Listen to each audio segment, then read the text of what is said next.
Welcome to case study. ICAN case finance professional level case study.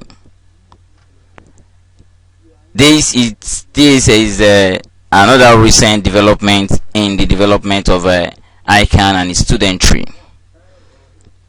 Case study happened to be within the syllabus some years back, and for one reason or the other, it was deleted from the syllabus, and for some other reasons, in the course of globalization and contemporariness of ICAN exams, it is brought back. So we'll start with preambles to case study. For those who may not know, case study is basically the testing of various other courses within the syllabus in a particular course, and is majorly a practical session. But before we go on, before we start up with the practical sessions, taking different cases with different scenarios, will make us to understand some, at least what we can call preliminary knowledge, or what we call background to case study, or preambles to case study. So preambles to case study. A case study represents a body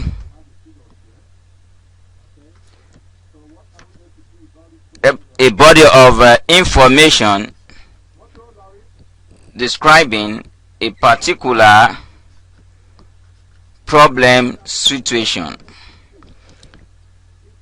In an organizational context, it is an amount of thought, behavior, and interpersonal relationship among different managers, employees, and clients, as well as an account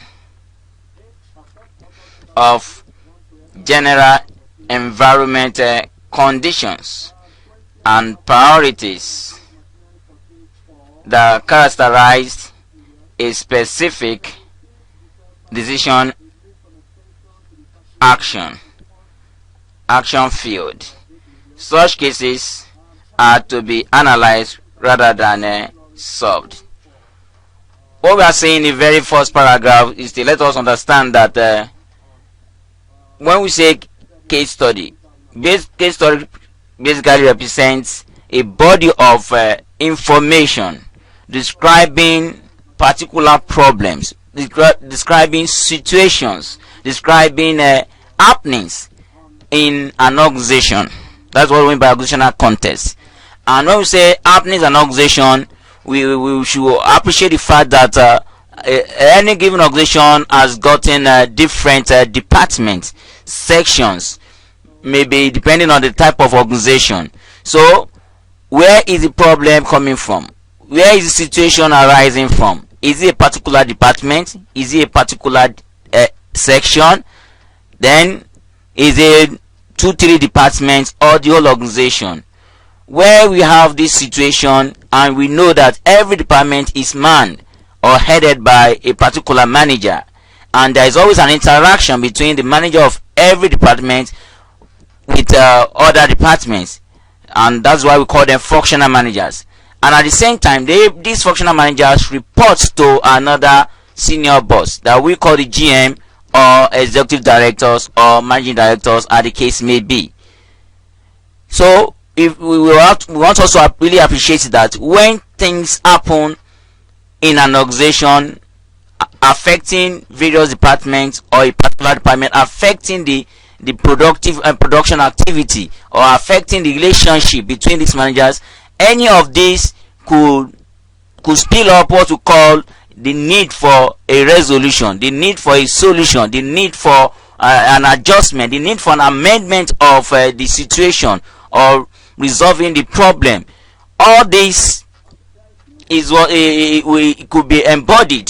That is, all the problems, all the situations that have necessitated the meeting of the managers, meeting of the directors, meeting of the GMs, and the staff to resolving a particular problem or the problems at hand is what we call a case study. So case study revolves around the following.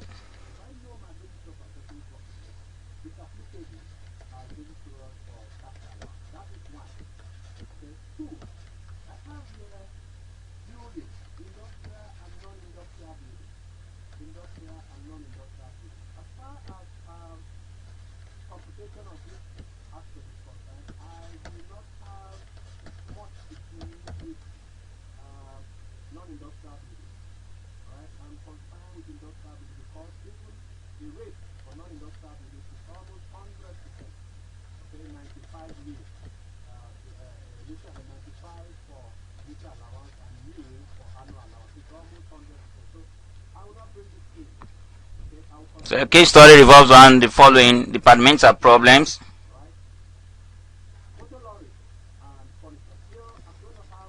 Organizational problems.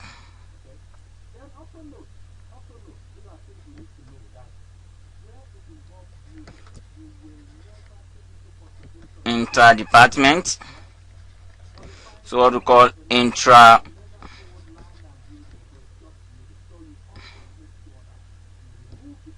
company problems, and so many other problems. So as we go on, we definitely come to appreciate the areas or the expansive areas that case study has to address.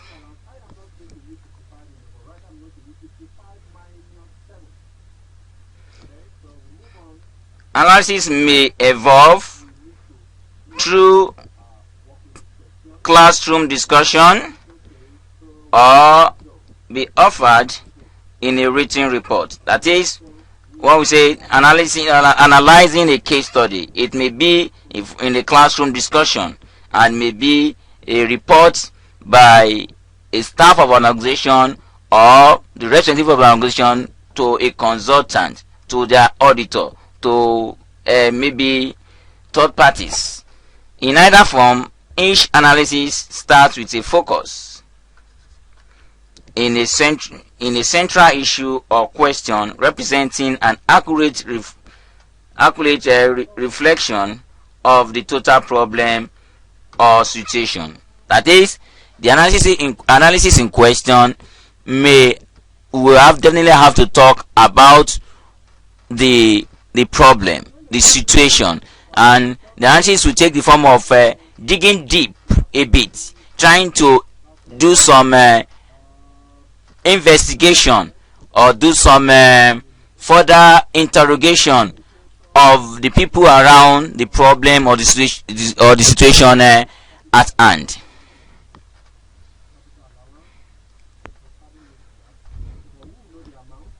Within this definition, alternative course of action may be hypothesized, an argumentative thesis explaining further detail of important action elements of the case can then be developed. This argument should be supported by factual and interpretative evidence from the case itself, not from vague generalizations and opinion. A final step in the analysis may be a set of recommendations and opinions suggesting action or decision logically following such argumentation. What we are trying to say in effect is that there may be need for coming up with what we call theories or hypotheses on a particular case study in the course of trying to resolve that case study. That is, we think out alternative causes of action.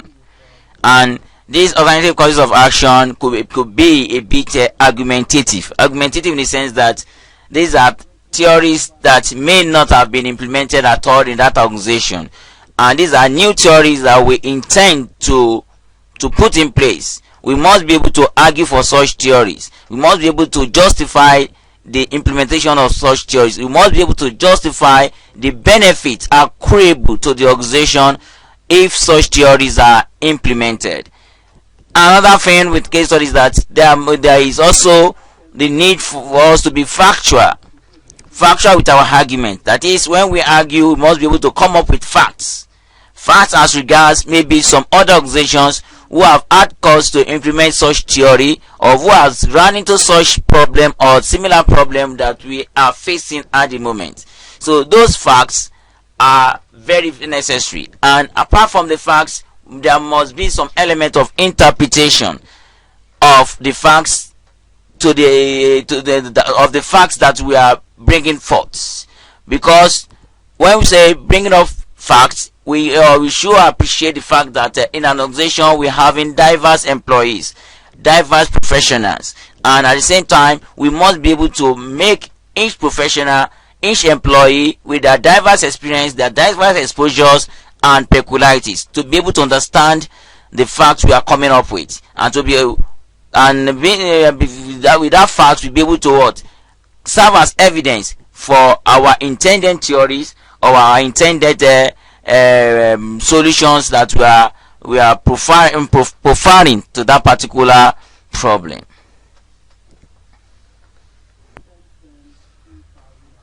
Purposes of case studies. That is, why do we have case studies? And these purposes of case studies could be as numerous as possible, and that is, we cannot really exhaust the purpose of case studies. But for the purpose of our examination, for the purpose of our knowledge at this level, we will definitely have to mention some of those purposes. The very first one is what we call increase in awareness of environmental conditions. Two is adding to knowledge of organizational behavior. Three is strengthening abilities in identifying situational problems. Then four is enhancing skill in framing appropriate questions. Then and five has to do with what? Improve skill of problem solving. Taking those purposes one after the other for explanation purposes. The very first one we say increase awareness of environmental conditions. That is, the purpose of case analysis is for us to be able to understand what we call developmental trend. Developmental trend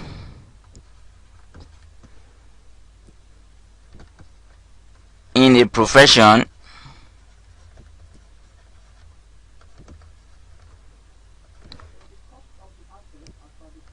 industry,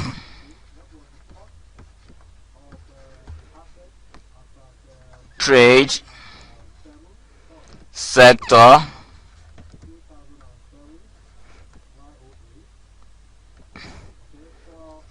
etc. That is, a case analysis will make us understand what is going on, what's the latest happening within our profession, what's the latest happening in our industry, what's the latest happening in that trade, what's the latest happening in a particular sector, country, regions, even globally. So with these happenings, these current happenings, these current trends are now depicted in a case, and making those trends to really sink to our marrow by the time it is depicted in a case. Because ordinarily, if some trends are explained to us without being given scenarios to them, we may not be able to really comprehend those happenings in totality. As such, cases or developmental trends are made aware, are brought to the awareness of the people, of the masses, or of the given professionals in the form of a case analysis. And for the second part, it says adds to knowledge of organizational behavior. Case analysis enhances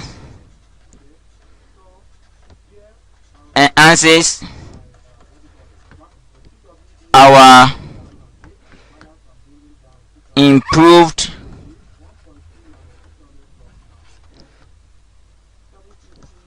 knowledge about the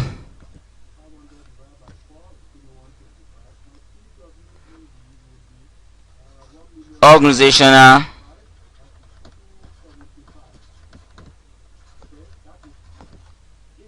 behavior. What do we mean by this? We made us understand that cases can span any area of endeavor, any area of a discipline. So when a case is brought up in an organization, it may have different dimensions to it, and one of the dimensions cases do have is the organizational behavior. That is, what are the way, the manners and attitudes of employees in that organization.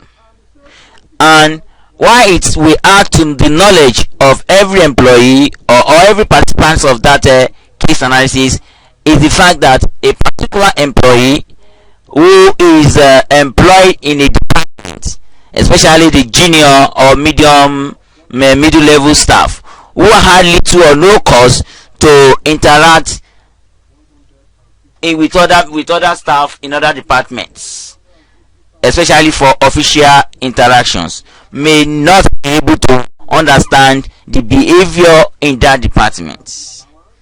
So as such, they have what you can call a limited understanding of the behavior available in an organization. But as every employee moves up the ladder, there is that tendency to have increased interaction with other departments, and as such they now tend to understand the organizational behavior. But outside this, the happening of a particular problem, the presentation of a case in hand to all employees will make every employee to have enough information about the case. And in the course of having enough information about the case in hand and interacting with other departmental members or departmental staff and even senior officers who ordinarily they had no cause of a meeting, will make such employees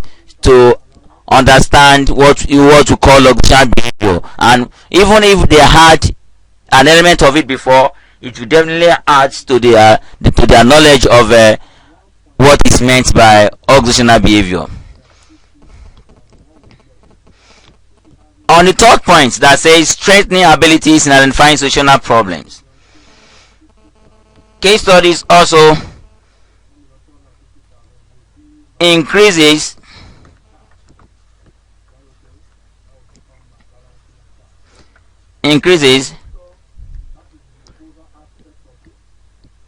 the ability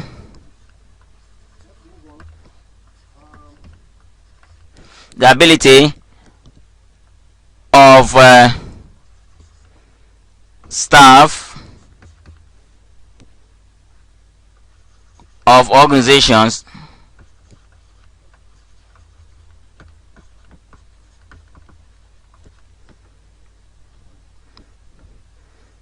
to identify